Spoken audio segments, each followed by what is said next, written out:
Welcome back to another episode of Four Insight. I'm your host, Mike Obi. Reflection episode this week. Me being that I've been doing this podcasting thing for 40 weeks and I've gotten 40 episodes down, it's important not only to be able to interview people and learn, but also to reflect on your own experiences, right? And to kind of make peace and understand the lessons that you learn, right? And so, when I was looking back through my archive and kind of just looking at everything I've done up to this point, one thing I noticed is that I have interviewed a lot of athletes, a lot of football players specifically. And in a way, I guess one could say that that's by design. In my opinion, one of the greatest teachers I ever had was playing the game of football and learning life through playing sports. I remember when I was working part-time at one of my old jobs, it was at an academy, and one of the things I had to do was walk parents through, getting their kids ready for football. And I'd get a lot of parents who were, kind of reserved, kind of skeptical of letting their sons play. And so then what would happen is moms and dads, especially people who didn't play football themselves, would ask me, why play this game? It's violent. What do you learn playing football or playing sports? Why do it? And I thought that's a good question because it's like, okay, yeah, can you learn anything from playing the game? And so I figured what better way to explain it than to give a bit of testimonial from my experience. For me, the most profound lesson I ever learned came during my junior year, going into my senior year. A bit of a backstory to that experience was that I had allowed distraction to deter my focus. And in deterring my focus, what happened was I didn't keep my eye on the end goal. And that's one of the things that get explained to you by your coaches and by your parents too, is that, you never want to take your eye off the prize. And what happened was I underperformed in one of the games that I played in. And in underperforming that one instance in that one game, it enabled enough doubt to seep into my coaches' minds that they said, maybe this guy isn't, who we need to have starting. And so I lost my starting spot that week. And what I did that was even worse was that rather than looking at myself and looking in the mirror and saying, okay, what did I do to lose their trust? I decided to deflect. And I think that's something that a lot of people kind of do as a defense mechanism, is to deflect the blame, deflect the responsibility, the accountability, of their experiences and their actions, right? And so I decided, no, I'm not going to change. I'm not going to fix the problem initially. I'm going to be angry about it.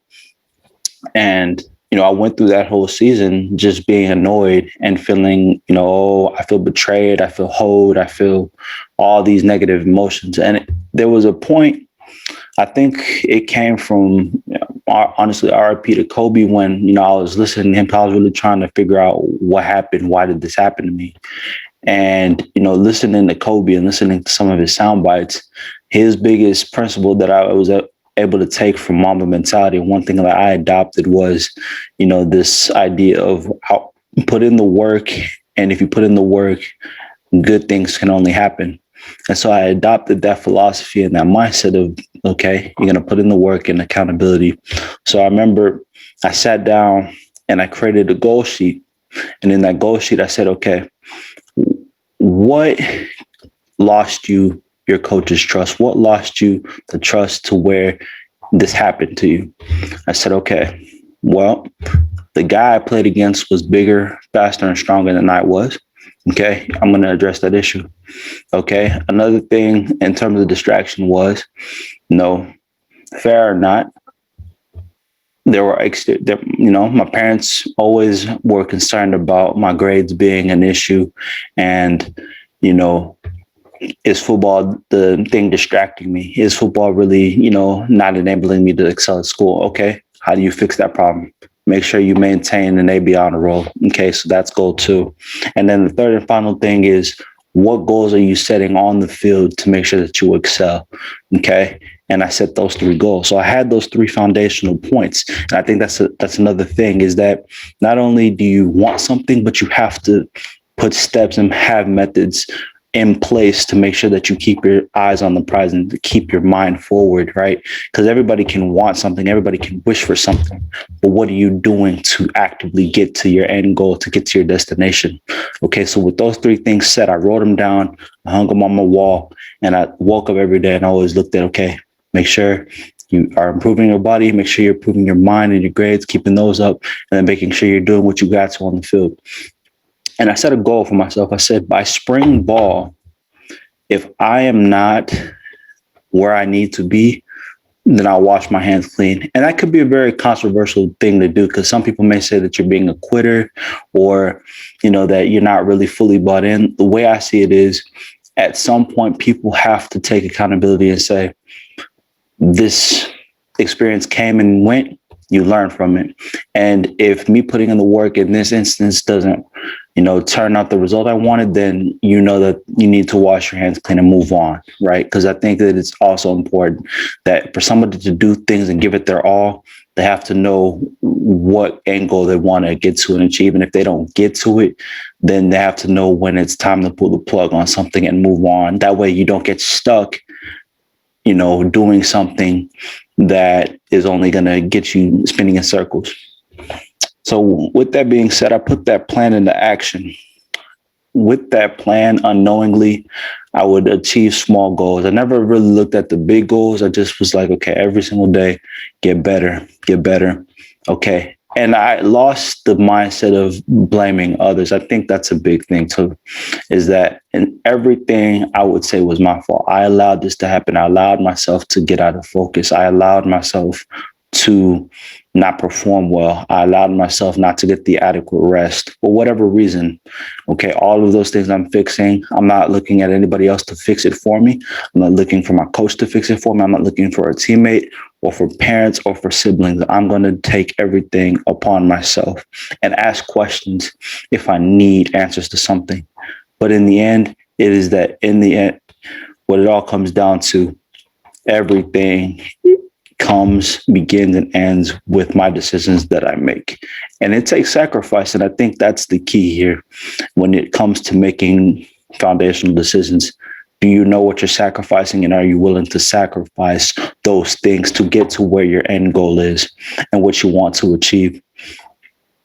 So with that said, throughout that offseason, I'm getting better. I'm noticing the progress. I'm noticing, okay, I'm making changes. I'm noticing my mental be clear.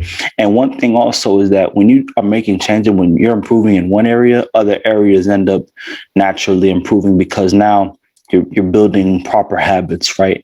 All of these things unknowingly, I'm just thinking, okay, I'm just preparing myself for football. But no, it translated to life. It translated to the way I kept myself, how I kept my room, how I kept my grades, how I kept my schoolwork, how I kept everything, how I kept my friendships, making sure to hang with the right people and knowing who the wrong people were. People who were trying to get me to lose focus, those people you have to learn how to weed out. And what ended up happening in the end, long story short, is that in due time, actually relatively quickly, I noticed the improvement, and my coaches started to notice the improvement as well. And it got to a point where they looked and they said, man, you've done the work, and now we trust you again. Because we trust you again, you've earned your starting spot back, right? So now I've achieved one goal, but I think even more important to that is that once you achieve one goal, once you get somewhere, it's important even now more so to not get complacent. Complacency is the greatest enemy to progress. Okay, so now how can I even build on the progress? That way I don't go back to what I was, right? And so what I did at that point was I said, okay, I've achieved this goal. How can I take this and go further? What did I not do that I want to do now? Right. And so I set the goal of, okay, you need to excel. You need to set yourself apart from anybody else. Right. What's something I can do that? Boom, go all district. Okay. And in doing that, that kept my eyes always looking forward and progressing, growing. Right. And long story short, to sum it up, is that I went from being a guy who was not playing single plays whole games his junior year to going all district and excelling on a playoff contender by my senior year. And all of this story is meant to show that if you put the work in, only good can come out of it. If you put the work in and you really buy in and you really focus, right, good things can happen. You will bear the fruits of your labor. You just have to learn how to buy into the process and buy into the goals, buy into the steps, right? And understand what those steps are. It's not enough just to talk about it, but to actually be a person of action, a person who's actually trying to put the work in and better themselves. You can't do it for anybody else but you. You who looks in the mirror, you who wakes up, you who says, am I really putting the work in that is necessary to get to where I want to go? A lot of people think that they are because they show up and they just go through the motions. But no, are you really embracing the grind? Are you really embracing the process? Are you really embracing the steps? Are you really taking in tools? Or are you just doing what you're being told? Are you understanding what it takes to be exceptional, right? And, I think, football really taught me that, accountability of oneself is the greatest tool you can have, because so long as you understand that everything begins and ends with your decisions that you make, you'll always be able to, if you make a mistake, if you make a slip up, you'll always be able to recover from that, because you're always looking at trying to be better. I feel like one of the biggest impediments to people, young people especially, is that, there's an obstacle that gets in their way, and rather than trying to navigate around the obstacle, navigate around the barrier, they decide to stay there and stay stuck. And they stay stagnant in that same place, and they never grow. They never overcome the obstacles, and naturally adversity wins in the end. The biggest lesson to learn in everything, and what really with playing football, is that, look, you have to take accountability. You have to be willing to put in the work. It's like anything, like in school, like in your job, like in wanting to make your relationship work out. If you do have a partner, you have to be willing to put in the work and actually be willing to acknowledge when there's a problem and what needs to be addressed. I think so long as you do that and you have the right intentions in mind, you cannot fail, and you'll always be able to overcome the adversity. That being said, this has been another episode of For Insight. I'm your host, Mike Obi. I thank all of you guys for listening and tuning in. You can catch this episode on YouTube, Anchor, Spotify, and all platforms streaming podcasts. Appreciate y'all.